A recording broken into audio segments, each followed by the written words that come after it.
Hadirin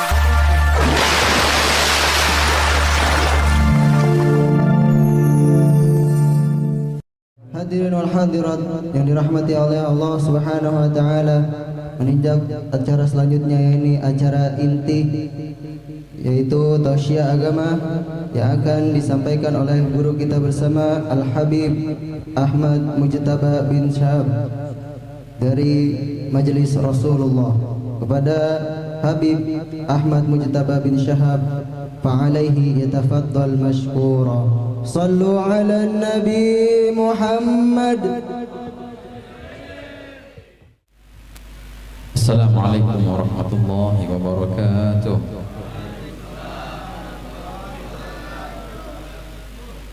Hadratul mukarramin, jami'al hadirin wal hadirat, hafizakumullah wa ra'akum wa ballaghakum risalatakum. Terutama Dewan Guru Majelis Asy-Syariah Ustaz Haji Zaidan Fikri, Ustaz Lutfi Mutawalli, Ustaz Muhammad Nahrawi, Ustaz Musannif Hafidh, dan Haji Gus Ismi Putra Nur Arfa, dan juga Dewan Majelis MRICC Ustaz Abdul Rahim, Ketua DKI Musalla Asy-Syariah Bapak Iqbal Novianto, Ketua Panitia Maulid Nabi Bapak Redi Supriyadi, dan tadi yang baru kita dengarkan suaranya yang merdu Farid Ustaz Aceh Rahmat, aparat pemerintah Bapak Lurah dan Kepala Khusus Bapak RW dan Bapak RT, segenap para hadirin yang senantiasa dalam inayah dan riayah dan naungan limpahan rahmat dari Allah Ta'ala. Amin ya rabbal alamin. Alhamdulillah, alhamdulillah daiman ifdal azim al-nawal al-mun'im bila mithal wal mubdi' bila zawal walladhi julhu daiman wa lam yazal hattan. Wassalatu wassalamu ala sayyidina Muhammadin maula Bilal al-badr al-mutalal sallallahu alaihi wa ala alihi wa sahbihi khairi sahbin wa al. Alhamdulillah, senantiasa puja dan puji syukur kita haturkan kehadirat Allah Subhanahu wa taala atas limpahan nikmatnya, nikmatul hidayah dan nikmatul inayah dan nikmat taufik, dan sumber daripada nikmat itu semua adalah nikmat baginda Nabi Muhammad sallallahu alaihi wasallam yang kita dengarkan dari sambutan yang penuh dengan nasihat tadi. Masya Allah, memang karena Rasulullah itu adalah sumber dari segala nikmat. Qul bi fadlillah, katakanlah wahai Nabi, dengan karunia Allah. Karunia Allah sangatlah banyak. Kita semua menghafal ayat yang Allah Ta'ala tekankan bahwasanya nikmat itu sangatlah banyak dan tak terhitung. Wa in ta'uddu ni'matallahi la tuhsuha. Kalau seandainya kalian mau menghitung nikmat Allah, niscaya tidak akan bisa kalian hitung. Di sini Imam Qadhi Iyadh dalam kitabnya Asy-Syifa menukil perkataan qala Sahlun ketika beliau mendatangkan ayat ini. Beliau katakan apa? Qala Sahlun nikmatullah bi Muhammad. Wa in ta'uddu ni'matallah qala Sahlun bi Muhammad. Kalau seandainya kalian mau menghitung nikmat-nikmat Allah yang sangatlah banyak itu, jangan lupa perantara semua nikmat itu kalian dapatkan berkat Nabi Muhammad SAW. La tuhsuha, tak akan bisa terhitung nikmat itu. Dalam dari hal yang lain, Al-Imam Syafi'i pernah mengatakan dalam kitabnya Ar-Risalah, kitab pertama terkarang dalam ilmu usul fiqh. Sebelumnya, sebelum Imam Syafi'i tak pernah ada yang membukukan ilmu usul fiqh, pola istinbat, pengambilan hukum dari Al-Quran. Jadi nggak sembarang orang bisa ngambil hukum dari Al-Quran, bisa ngambil hukum dari hadis. Ada caranya, ada metodenya, ada metodenya. Imam Syafi'i orang pertama yang membukukan metode itu dalam kitabnya yang bernama Ar-Risalah. Dalam Alfiyatul Usul dikatakan awwalu man allafahu fil kutubi Muhammad bin Syafi'il Muttalibi wa ghairuhu kanat lahu saliqah mithlu alladhi lil 'urbi min khaliqah. Ada apa dalam kitab Ar-Risalah itu? Ada muqaddimah, ada kata pengantar, Di situ Imam Syafi'i menuliskan satu alenia yang kata ulama kita ini alenia patut ditulis dengan tinta emas. Pembahasannya usul fiqih, namun alenia yang dituliskan tentang perihal keagungan Nabi Muhammad SAW. Beliau berkata dalam alenia itu, "Falam tumsi bina ni'matun zaharat wala batanat nilna biha hazzan fi dinin aw dunya aw dufi'a 'anna makruhun fihima aw fi ahadin minhuma illa wa Muhammadun sallallahu alaihi wasallam sababuha al-qaidu ila khairiha wal hadi ila rusydiha." Artinya apa? Falam tumsi bina ni'matun, tidaklah ada satu nikmat pun yang ada pada kita sekarang sangat mutlak, sangat absolut. Karena ni'matun itu nakirah, ada lam di situ, nafi. Dalam ilmu balaghah dikatakan an-nakirah fi siyaqin nafi lil umum. Sangat mutlak, sangat absolut, tidak menerima pengecualian. Semua nikmat tanpa terkecuali. Kemutlakan ini beliau tekankan, baik pun itu nikmat yang nampak yang kau ketahui atau nikmat yang tidak nampak yang tidak kau ketahui, sangatlah banyak nikmat. Beliau tekankan juga, baik pun itu nikmat akhirat, nikmat agama ataupun itu nikmat dunia. Bukan cuma nikmat, kata beliau. Kalau ada bala, ada musibah yang kau selamat dari bala itu, ada penyakit yang kau sembuh dari penyakit itu, kau dihindarkan darinya, ketahuilah perang semua itu, baik pun nikmat yang kau dapatkan ataupun bala yang kau diselamatkan darinya, perantara sabab musabab semua itu adalah Nabi Muhammad SAW. Ini kata siapa? Kata Imam Syafi'i. Semua nikmat tanpa terkecuali. Kalau kita lihat nikmat akhirat, sangatlah jelas. Semua akhirat itu isinya festival keagungannya Nabi Muhammad SAW. Kalau ada orang yang alergian masih hadir maulid, masih mempermasalahkan maulid itu, padahal hakikatnya maulid ini festival. Tadi kan kita dengar tuh tasyakuran kita dengan nikmat terbesar Nabi Muhammad SAW. Itu maulid festival. Kalau masih ada orang yang alergian, yang ngerinya nanti di padang mahsyar dia lebih alergi lagi. Kenapa?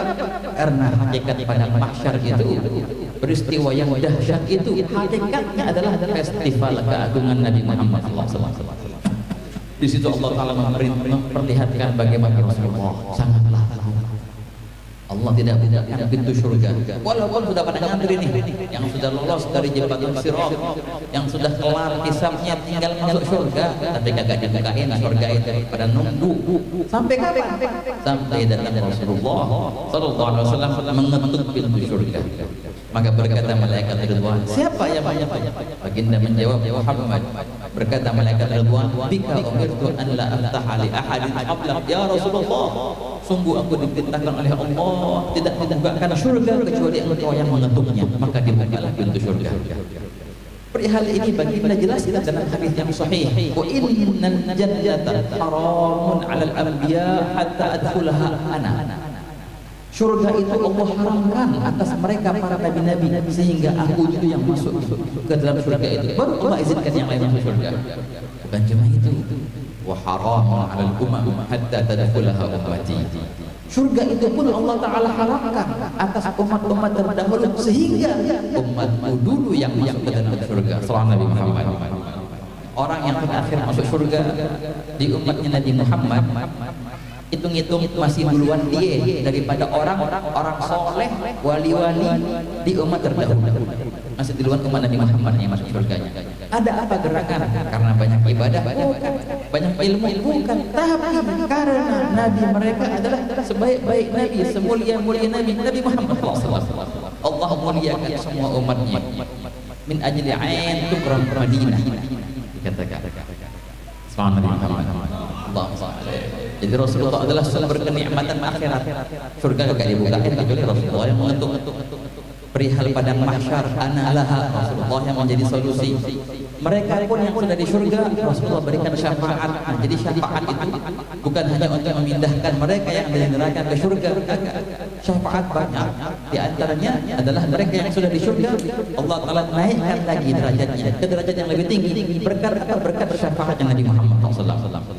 Al-Imam An-Nabhani, Syekh Yusuf bin Ismail An-Nabhani berkata dalam Wasailul Usul, derajat seorang di surga ini tingkat berapa dia?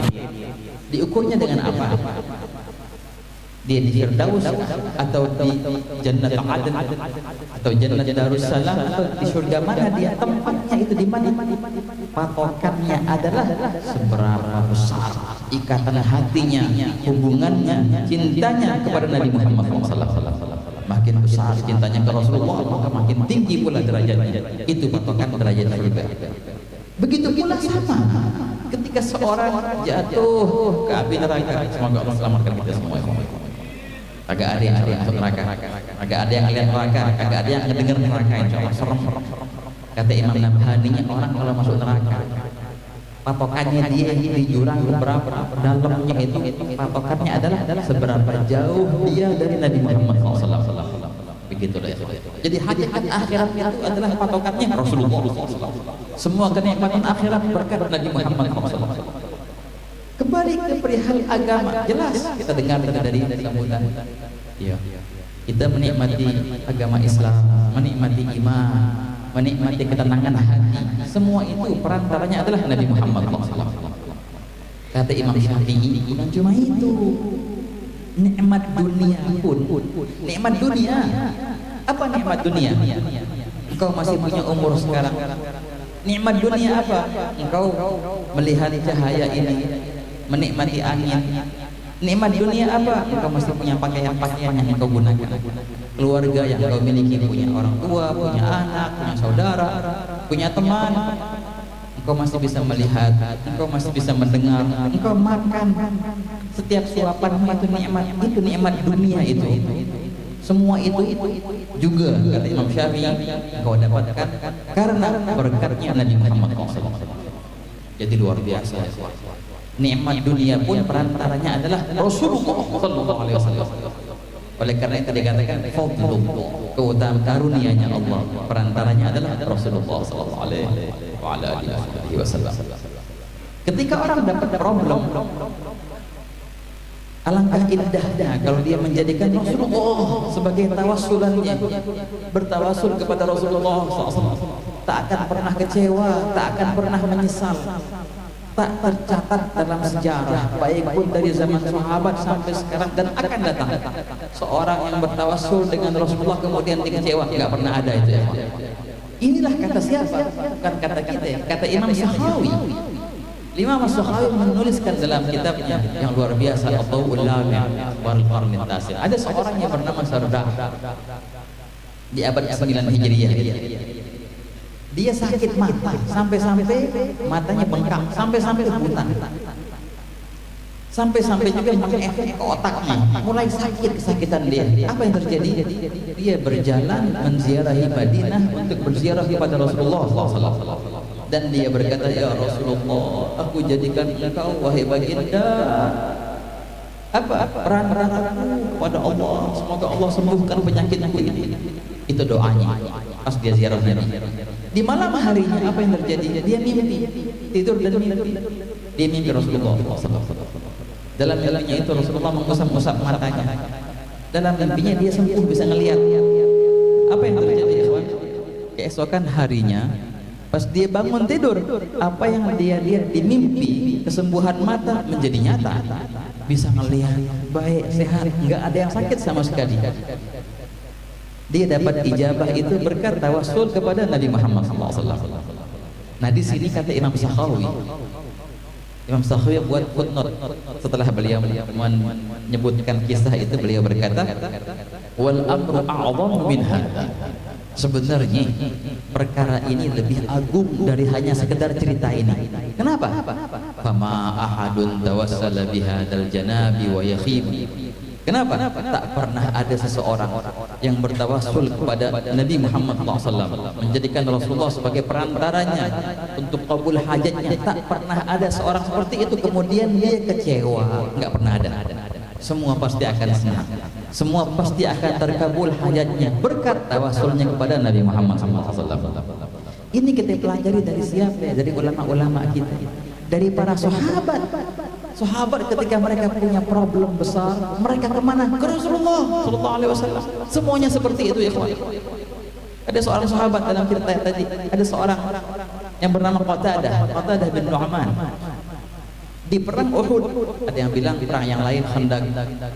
Di perang itu beliau terluka, matanya kena pedang. Sampai-sampai ikhwan dalam cerita itu Qatadah ini sampai-sampai keluar bola matanya. Satu bola mata keluar. Bola mata yang keluar itu ditadahin sama dia di tangan. Yang satu masih selamat matanya, yang satu keluar bola matanya. Kemana dia? Mana? Ke Rasulullah SAW. Datang ke Rasulullah dan berkata, ya Rasulullah, ini mataku.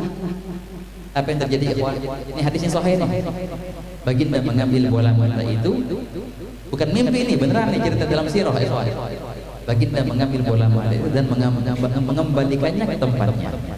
Dalam sirah dikatakan, maka Qatadah yang tadi bola matanya keluar, dibalikin sama Nabi ke tempatnya, itu mata bisa ngelihat lagi. Bukan cuma itu, bahkan nih mata yang sempat keluar dibalikin sama Nabi, itu mata lebih jelas melihatnya dari mata yang satunya yang sehat, yang nggak keluar-keluar. Nabi Muhammad kata Qatadah, nih mata yang satu nggak pernah sakit lagi, nggak pernah belekan, nggak pernah merah, sehat terang, daripada mata yang satunya kadang-kadang sakit. Padahal tadinya pernah keluar nih mata. Semua itu berkat apa? Berkat Nabi Muhammad SAW. Berkata anaknya Qatadah itu, ana alladhi sanata 'ala al-khatti 'aynuhu faruddat bika fil Mustafa ahsanar raddi. Begitulah ikhwan. Nah, dalam perang Badar ada seorang sahabat, karena dalam perang Badar itu muslimin cuma punya pedang sedikit. Satu pedang di tengah-tengah perperangan patah. Bingung gimana sekarang? Kita cuma punya dua pedang dalam riwayat, dua pedang gimana? Yang artinya patah lagi. Apa yang terjadi? Datang ke Rasulullah SAW.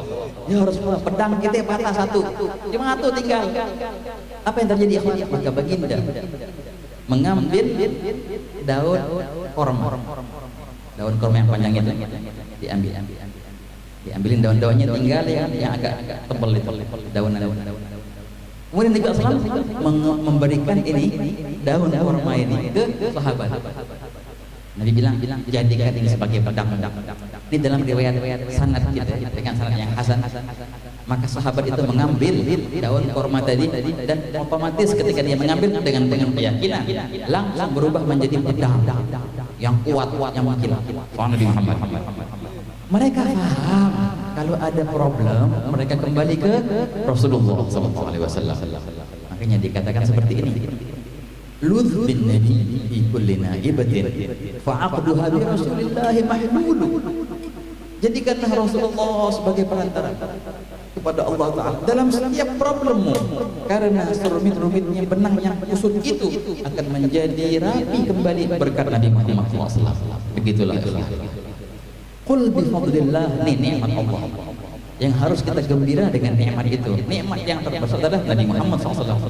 Allah tekankan wa bi rahmatihi, bergembiralah juga dengan rahmatnya Allah. Siapa rahmat Allah? Ya Nabi Muhammad SAW. Wa ma arsalnaka illa rahmatan lil alamin. Karena Rasulullah simbol rahmat, simbol kasih sayang, simbol kehalusan, simbol keindahan Rasulullah SAW. Puncak dari segala keindahan, puncak dari segala kewibawaan, puncak dari segala keagungan. Ketika ditanya Sayyidina Ali dalam Syama'il Tirmidzi, Abu Isa Tirmidzi berkata dengan sanadnya kepada Sayyidina Ali, su'ila Ali, wahai Sayyidina Ali, coba dong berikan kami sifat bagaimana Rasulullah itu, keindahannya bagaimana. Dengan simpel beliau kasih dua kata. Beliau bilang kayak gini, keindahan Rasulullah gampangnya seperti ini. Tidaklah pernah ada orang yang berjumpa dengan baginda Nabi melainkan dia akan berkata, lam ara qablahu wala ba'dahu mithlah. Setiap orang yang ketemu Rasulullah, melihat wajah Rasulullah, pasti akan berkata, tak pernah aku melihat wajah yang lebih indah dari ini, dan tak akan pernah aku lihat wajah yang lebih indah dari ini. Itu setiap orang yang lihat Nabi Muhammad SAW langsung tahu ini wajah nomor satu, tak mungkin ada yang lebih indah, dan tak pernah aku lihat yang lebih indah dari wajah itu. Sallallahu Nabi Muhammad. Allahumma shalli. Ini kata Sayyidina Ali. Rasulullah sumber keindahan, Rasulullah simbol keindahan, simbol rahmat kasih sayang. Rasulullah itu orangnya senyum terus, berkasih sayang kepada semua, tak pandang bulu, tak pandang, bukan cuma manusia aja, sama hewan Nabi kasih sayang, sama benda mati Rasulullah kasih sayang, sama hewan pun Nabi kasih sayang. Ikhwan, ada cerita, walaupun ini cerita jarang diceritakan. Ini cerita awal yang menyebutkannya Imam Al-Waqidi. Imam Al-Waqidi punya kitab sejarah, sirah. Di situ beliau menceritakan kisah ketika Fathu Makkah. Ini Fathu Makkah nih, Masya Allah, kejayaan yang luar biasa, peristiwa yang merubah arah sejarah Fathu Makkah itu. Baginda Nabi SAW berhasil untuk menguasai Makkah. Datanglah Rasulullah dengan 100.000 sahabat, banyak, luar biasa. Dan Nabi SAW berdoa, ya Allah, jangan engkau sampaikan kabar ini ke kaum Quraisy sehingga kami menyerbu mereka dan mereka tidak tahu. Jadi sebanyak-banyak itu sahabat, kaum kafir Quraisy, kaum kafir Makkah kagak ada yang tahu. Subhanallah. Gitu ya Pak. Nah, ketika Nabi SAW dengan para sahabatnya sudah mendekati Makkah, ini kalau kita belajar taktik perang, itu alur jalannya prajurit itu sangat dipertimbangkan, sangat diperhatikan, ya kawan. Siapa yang maju dulu, Maimanah atau Maisarah atau Wasat, itu semua diperhitungkan detail. Nah, Nabi SAW mengambil jalannya Rasulullah yang tempuh, jalan yang Rasulullah tempuh itu, pas sudah dekat ke kota Makkah, tahu-tahu apa yang terjadi, ya kawan? Di tengah-tengah jalan itu ada seekor hewan. Seekor hewan apa? Anjing betina. Lagi berbaring, lagi ngapain? Lagi nyusuin anak-anak di tengah jalan. Anjing betina lagi nyusuin anak-anaknya yang masih bayi. Nabi SAW melihat pandangan itu ketika pasukan Rasulullah yang sangat banyak itu mendekati tempat anjing itu. Betina yang lagi apa namanya? Yang lagi nyusuin. Mulai si anjing betina itu merasa ketakutan dan risih. Dan dia lagi nyusuin anak-anaknya. Apa yang terjadi, ikhwan? Rasulullah SAW menyuruh seorang sahabat turun. Hai, sini kau. Siapa namanya? Ju'ail bin Suraqah namanya. Ju'ail, sini kau. Ada apa ya Rasulullah? Kau berdiri di hadapan sana. Berdiri di situ dan kau rubah alur jalannya prajurit kita ini. Kau rubah. Sebagian ke kanan, sebagian ke kiri. Kau jaga itu anjing betina yang lagi nyusuin. Biar apa? Biar dia tenang dan tidak merasa terancam. Soal Nabi Muhammad. Jadi Rasulullah SAW berani untuk mengorbankan taktik perangnya. Demi apa? Demi kenyamanan seekor anjing betina yang lagi nyusuin anaknya. Soal Nabi Muhammad. Itu namanya rahmat, ikhwan. Jangankan nyiksa hewan, kagak, menjaga kenyamanan hewan. Gara-gara itu dikorbanin perihal yang sangat penting adalah taktik perperangan. Kenapa? Masa bodoh. Yang penting nih anjing tenang. Itu namanya rahmat tuh. Ada cerita Imam Rifa'i, walaupun sebagian menyebutkan karena dia asal, tapi sebenarnya Imam Rifa'i itu terjadi. Imam Rifa'i pernah mau sholat. Ya, Sidi Ahmad Rifa'i pas mau sholat, dia punya jubahnya itu lagi dibentangin. Nah, dia bilang sama istrinya, ibu, ayo mana jubahnya? Pasti ibu mau ngambil jubah, tahu-tahu ada kucing yang lagi tiduran di atas lengan jubah itu. Imam Rifa'i pas lihat, oh, ada kucing. Si ibu mau bangunin kucing ini, kata Imam Rifa'i, jangan dibangunin nih kucing. Loh, kenapa? Biarin tidur. Loh, berarti nggak pakai jubah dong? Kagak, tetap pakai jubah. Apa? Minta gunting. Sidi Ahmad Rifa'i adalah apa? Menggunting lengan baju jubah itu. Kan gimana jadinya itu? Dan beliau pakai jubah, tapi lengannya buntung satu. Model baru tuh. Bingung orang dengan hati Imam Rifai itu betul kayak gini, gak ada yang tahu. Dibiarin tuh kucing nyaman, jangan dia terbangun. Selesai sholat, balik dari sholat, tahu-tahu kucing sudah berdiri. Ya khair, diambillah lengan yang tadi, digunting, dan beliau jahit kembali. Berkata istrinya, wahai Imam Rifai, apa susahnya sih bangunin kucing? Banguninlah kucing itu, kau pakai baju. Beliau menjawab, wahai ibu, apa susahnya sih menjahit baju? Begitu. Susahnya apa? Tinggal dijahit. Beliau korbankan bajunya, model bajunya demi kenyamanan seekor kucing. Makanya inilah namanya rahmat kasih sayang. Sama hewan aja kasih sayang, apalagi sama manusia. Tuhan Nabi Muhammad. Cerita dalam Quran ini sangatlah banyak. Kalau kita mau ceritain banyak ceritanya. Cerita Ibn Mas'ud yang pernah mengambil telur burung dalam Sunan Abu Dawud dengan sanad yang hasan. Kata ikhwan, intinya qul bi fadlillah. Katakanlah wahai Nabi, dengan karunia Allah yang simbol utamanya adalah Nabi Muhammad SAW, dan juga dengan rahmat Allah yang hakikatnya adalah Nabi Muhammad SAW. Falyafrahu, maka bergembiralah kalian. Jadi kegembiraan kita pas ngerayain Maulid itu suatu ibadah, dan yakinlah bahwasanya ibadah itu ibadah kegembiraan. Jadi hebat ya orang Muslim tuh, ibadahnya ketawa jadi ibadah, girang jadi ibadah, jadi girang dengan yang baik-baik jadi ibadah. Maka dia girang dapat pahala, dan bukan cuma itu, kebahagiaannya ketika dia bahagia dengan Rasulullah SAW, kebahagiaannya itu ibadah, dan huwa khairum mimma yajma'un, kebahagiaan yang itu lebih baik daripada apa yang mereka kumpulkan dari perihal dunia dan isinya masih kalah dengan pahala yang kau akan dapatkan karena engkau gembira dengan Nabi Muhammad SAW. Semoga Allah telah jadikan majelis mulia ini modal kita untuk bisa bersama Rasulullah SAW. Allah jadikan Rasulullah SAW gembira kepada kita, gembira dengan kita sebagaimana kita bergembira karena Nabi Muhammad SAW. Allah berikan kita taufik wal inayah wal hidayah, semoga kita bisa mengembirakan Rasulullah SAW.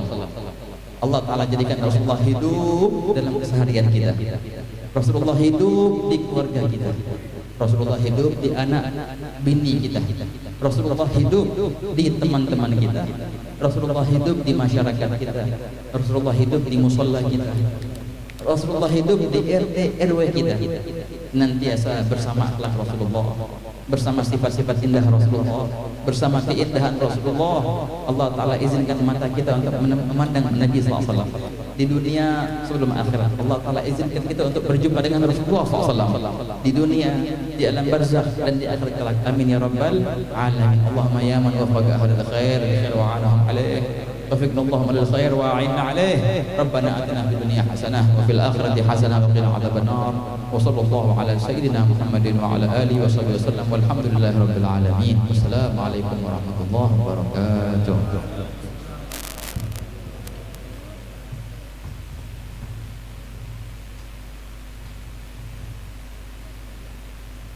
Terima kasih kami ucapkan kepada Al-Habib Ahmad Mujtaba bin Syahab yang telah menyampaikan tausiah agamanya. Semoga apa yang beliau sampaikan dapat dilaksanakan oleh kita semua dan selalu mencontoh sifat akhlak Nabi Muhammad SAW dalam setiap tindakan kita sehari-hari. Hadirin wal hadirat rahimakumullah ta'ala, tidak terasa acara demi acara telah kita lewati. Semoga pertemuan ini menjadi bukti kasih kita kepada Nabi Muhammad SAW dan penguat iman yang menenteramkan. Sebagaimana pepatah Arab mengatakan, man ahabba syai'an aktsara min dzikrihi, yang artinya barang siapa yang mencintai seseorang maka dia akan banyak menyebut namanya. Mari kita tutup acara ini dengan membaca doa yang akan dipimpin oleh Al-Ustadz Muhammad Nahrawi. Saya selaku pembawa acara mohon maaf yang sebesar-besarnya apabila ada kesalahan dari kata maupun perbuatan, dan dihimbaukan kepada para jamaah untuk tidak pulang terlebih dahulu karena panitia telah menyiapkan hidangan kebuli. Terima kasih kepada hadirin semua atas segala perhatiannya. Akhirul kalam, wallahu muafiq ila aqwamit thariq. Assalamualaikum warahmatullahi wabarakatuh. kepada Ustaz Muhammad Nahrawi fa'alaihi yatafaddal mashkura. Sallu ala Nabi Muhammad. Assalamualaikum warahmatullahi wabarakatuh. Para hadirin jamaah sekalian, alhamdulillah acara demi acara sudah selesai. Namun belum ditutup dengan doa. Marilah kita sama-sama acara kita ini ditutup dengan doa, dengan harapan mudah-mudahan ilmu-ilmu yang disampaikan oleh Bapak Habib kita menjadi ilmu yang bermanfaat sebagai ilmu petunjuk buka buat kita semuanya. Al-Fatihah. A'udzu billahi minasyaitonir rajim. Bismillahirrahmanirrahim. Alhamdulillahirabbil alamin arrahmanir rahim maliki yaumiddin. Iyyaka na'budu wa iyyaka nasta'in. Ihdinas siratal mustaqim. Siratal ladzina an'amta 'alaihim ghairil maghdubi 'alaihim waladdallin. Rabbighfir lana wa liwalidayna amin. Astaghfirullahaladzim, astaghfirullahaladzim, astaghfirullahaladzim. Allahumma salli ala sayyidina Muhammadin sayyidil awwalin wa sayyidil akhirin wa sallama wa radiyallahu tabaraka wa ta'ala an kulli sahabati ala rasulillahi ajma'in. Bismillahirrahmanirrahim. Alhamdulillahi rabbil alamin. Hamdan yuwafi ni'ama wa yukafi mazida. Ya Rabbana lakal hamdu kama yanbaghi li jalali wajhikal karimi wa li 'azimi sultanik. Allahumma salli ala sayyidina Muhammad wa ala ali sayyidina Muhammad salatan tunjina biha min jami'il ahwali wal afat wa taqdirana biha jami'al hajat wa tudahhiruna biha min jami'is sayyi'at wa tarfa'una biha indaka a'la درجات وتبلغنا بأقصى الآيات من جميع الخيرات في الحياة وبعد الممات إنك سميع قريب مجيب دعوة يا قاضي الحاجات. اللهم إنا نسألك علما نافعا ورزقا طيبا وعملا متقبلا. ربنا هب لنا من أزواجنا وذرياتنا قرة أعين واجعل المتقين إماما. ربنا اغفر لنا ذنوبنا ولوالدينا وارحمهما كما ربيانا صغارا. ربنا اغفر لنا ولإخواننا الذين سبقونا بالإيمان ولا تجعل في قلوبنا غلا للذين آمنوا ربنا إنك رؤوف رحيم. ربنا آتنا في الدنيا حسنة وفي الآخرة حسنة وقنا عذاب النار. وصلى الله على سيدنا محمد وعلى آله وصحبه أجمعين. سبحان ربك رب العزة عما يصفون وسلام على المرسلين والحمد لله رب العالمين. والسلام عليكم ورحمة الله وبركاته.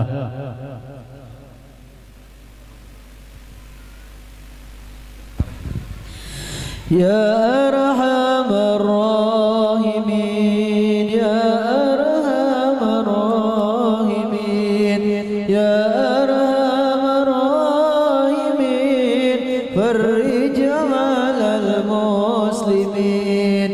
Ya Arhamar Rahimin, Ya Arhamar Rahimin, Ya فرج على المسلمين.